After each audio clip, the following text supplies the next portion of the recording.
Hey guys, in this video I'm gonna talk about why it makes more sense buying an F82 M4 rather than the latest G82 M4. Now, I've been the owner of an F82 M4 for a little over a year now, and I only have positive things to say about this car. Now, first things first, the F82 M4 has always been my dream car. Ever since this car was first released, I was absolutely blown away by not only the design of this car, but also a lot of the technical features and details that make this car so special. I remember once I went to the local BMW dealership, I walked into it and I saw a mineral gray F82 M4 sitting there, and I was just blown away by how beautiful the design is. And I mean, up to this day in 2026, this is one of the all-time best looking BMWs ever. I think we can all agree on this. The design is still timeless, it still looks relevant, and it actually looks a lot better than a lot of the newer cars, and included the G82 M4. Now there's some people that probably will not agree with me, but at least objectively I think we can all agree that the front design of the F82 M4 is a lot more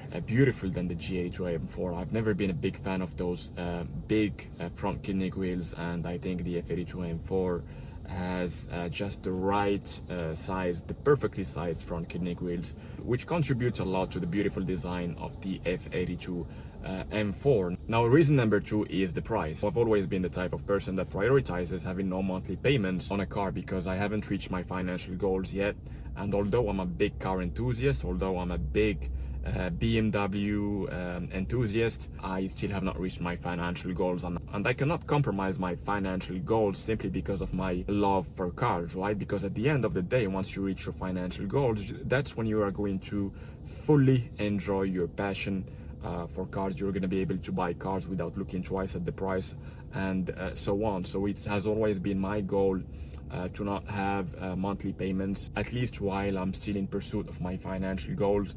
And this is where the F82 M4 makes more sense than the G82, because if you want to get a G82, you're not going to get a one for anywhere less than $50,000-$60,000, and the F82 makes it possible for you to own an M4 for $30,000 to $35,000, which is a lot more affordable if you were planning to buy the car outright compared to a $60,000-$70,000 car.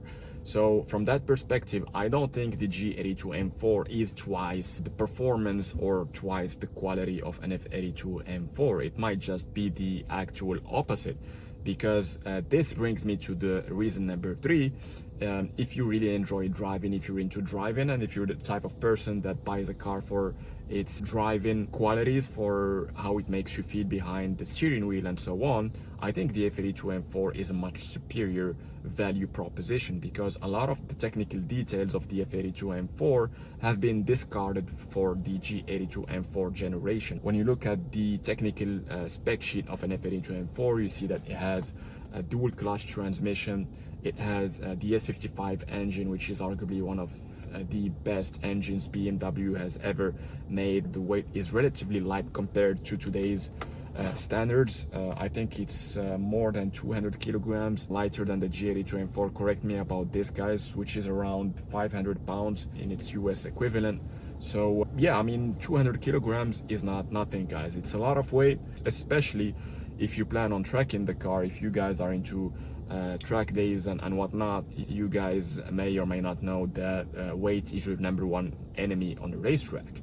So to put things into perspective, to reach the weight of the G82 M4, you would have to carry 3 extra passengers with you in an F82 M4, right?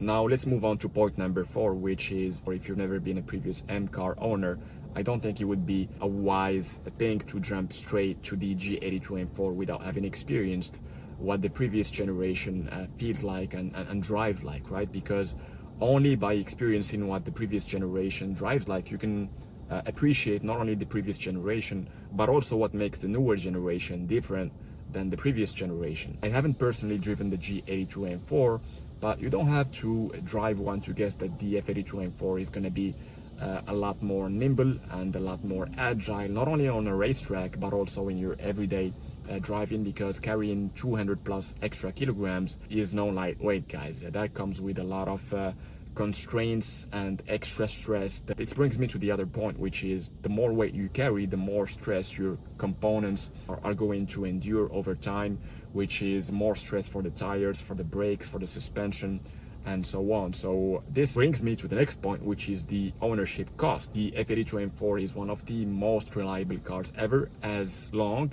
and I repeat, as long as you don't tune it. Thankfully mine, when I bought it, it was absolutely stock. It was absolutely bone stock, no tune whatsoever. So if you manage to get a bone stock M4, you can rest assured that it's going to be a reliable car as long as you stay on track with the maintenance and so on, because M cars are very sensitive and they require you to be very much on top of the maintenance at all times. Now, replacement parts also are going to be cheaper with an F82 M4 compared to the latest generation G82. So from an ownership and maintenance cost perspective, the F82 M4 is the better option. Now, a lot of people are going to argue that you're going to have G82 M4s coming with dealer warranty, which is not going to be possible with an F82 M4 since it's a decade-old car, right? But my response to that is that as long as you do your due diligence, buying your second-hand F82 M4, you make sure that the car is fine, the car is healthy, both mechanically and chassis-wise, then there's nothing you're gonna have to worry about, and that the car has been well taken care of with a full maintenance history and so on, then there's nothing you can really worry about as long as you are on top of the maintenance of the car. So it doesn't make that much difference having a warranty, unless you are really unlucky and something breaks down and something dies on you, then yeah, the warranty on the G82 M4 will make the difference right there. The next and final point is going to be the resale value. I think the F82 M4 has higher chances of becoming a classic compared to the G82 M4 because it's simply one of the best looking M cars ever. It's the same thing that happened with the E46 M3. The E46 M3 has earned its legendary status mostly because of its outstanding design, right? So I think it's going to be the same with the F82 M4. As long as you take good care of the car, you're not going to suffer much depreciation compared to the G82 M4. So I hope you guys enjoyed the video. If you did, don't forget to like the video, subscribe to the channel for more content like this in the future. Thank you guys for watching, and I'll see you in the next one.